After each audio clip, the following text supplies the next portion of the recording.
Hello guys and good evening. Ito na nga guys yung pinakahihintay natin at nakareceive na tayo ng call para mag-standby na sa makina for vessel departure. So kakalas na tayo guys, no?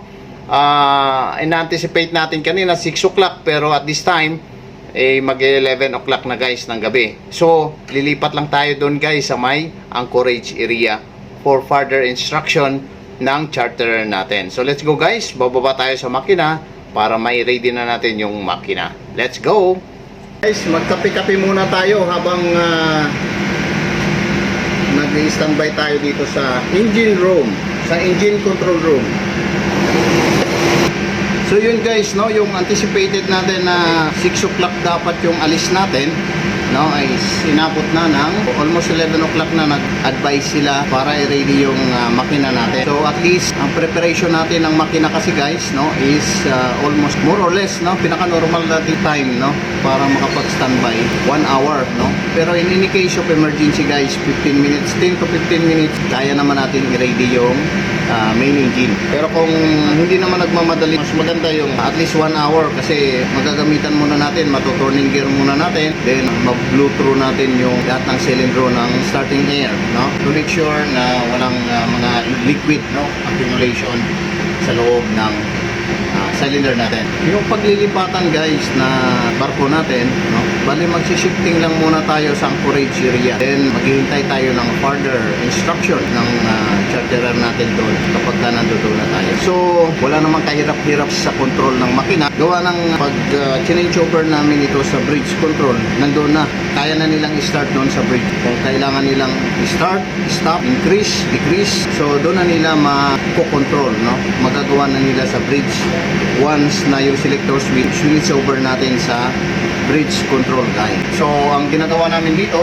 is monitoring, maintaining the temperature and pressures ng mga cooling waters, mga lube oil natin, no, at saka fuel oil, pressure and temperature. So yan guys yung mini-maintain natin para sa makina natin. Kasi mayroong mga settings, no, normal settings na dapat nating i-maintain, no, para sa continuous operation ng machineries and equipment natin. Actually guys, no, pinakamatagal na yung 2 hours at makapag-anchor na tayo dun sa may anchorage area. So yan lang muna guys as of this time habang kami nagtatambay dito sa engine control room. Same routine lang din guys, no, at pangalawang dikit na kasi natin dito guys sa barko na ito, no, na dinikitan natin.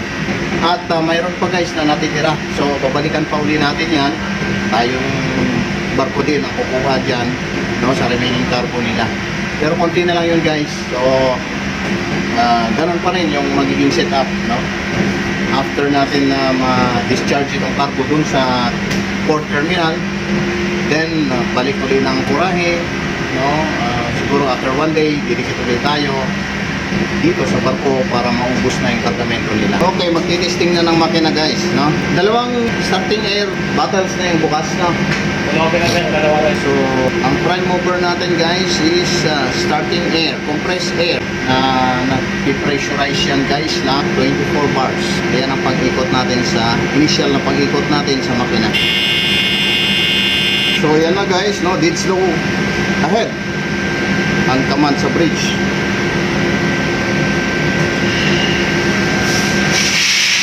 Ayun guys, no, naririnig niyo yun, no, yun ay initial na pag-start ng starting air natin. So nag-testing ng makina, no, tinik nila ahead. Ngayon na-start naman guys.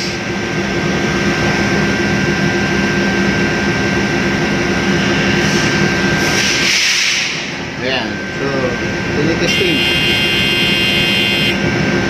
So far, so good naman. Alright?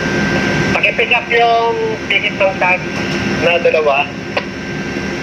So, all set na. Yung resibo ng tag, pick up na lang. Ready na yung makina natin guys.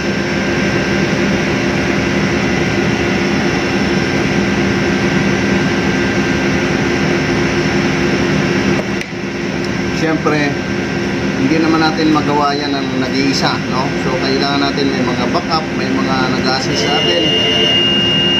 Mayroong